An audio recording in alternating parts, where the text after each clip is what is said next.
Gisbergen at the moment is his speed. 5-second board is his speed on the hard tyre, which he starts on. So Van Gisbergen and Winterbottom on the front row. It's been a Ford lockout all weekend long. Jamie Whincup was fast in qualifying. He goes from the third row. Start from Great Van start. Gisbergen. Davison even better. Slots in behind the Kiwi and the run down to turn one. Tander away nicely in the Holden Racing Team Commodore. But it's Shane Van Gisbergen leads them through. Frosty squeezed out wide. Yeah, you saw Mark Winterbottom spun the wheels at the start line. The car stepped sideways on him and he's lost a few spots there on the first two corners. Holdsworth had a really bad run out of 2 and got ushered out onto the grass. So he's dropped from 6th spot back to about, I would suggest, about 10th or 11th spot. Oh, round goes Jamie Whincup, spins in the middle of the crushed it too hard. Taz Douglas on his side and Russell Ingall in the super cheap car there. It's I think that's the fair Dinkum Homes and Sheds car of Carl Reindler. Whincup drives away. Okay, safety car pause for the flag.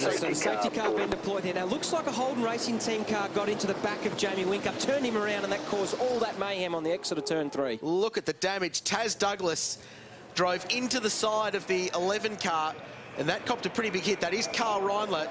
David Wall's car was forced off to the side of the road, so Reindler impacted by Taz Douglas in the Team I Select car. Here's another look from above at 3. And it's number 22, James Courtney. Tried a bit of a, I don't know, Beto, do you reckon the move was on there, or tough one to call? That's a hard hit too. Massive damage after that. Concertina here. But for a hit like that, to put a 1,350 kilo V8 on its side, so centre of screen, there goes Taz. The Lucas Dumbrell Motorsport car copped a massive hit, and Reindler the meat and the sandwich, and Jamie Whincup got the initial brunt of that when he was turned around, but was able to select first gear and drive away.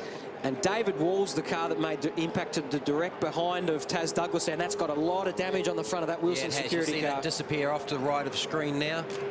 Red flag the race. So understandable. Taz is out of the car. He's okay. But a lot of damage, and this will take some time to clean up.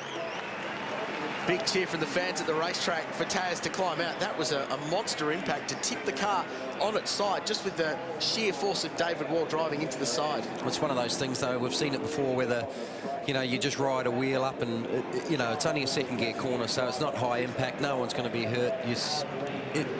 The pride's hurt. Cars are a little damaged, but look, once they peel these things apart, it won't be anything too much. I wouldn't be surprised even if Jamie continues the race. They'll come around, they might chuck a bit of race tape, 100-mile-an-hour tape on the door if it's not shutting properly, but I reckon he'll carry on. These 3 cars on screen will definitely be out. Whincup was a long way down, did not get a good start, lost a lot of track position in an opening scramble and was forced right down the pack. So if you're in the midfield, they always say that's where the danger happens, that's where the concertina happens. Everyone bundles in all at once, and it creates all sorts of dramas. There's Carl Reindler, a West Australian, recently moved to Victoria.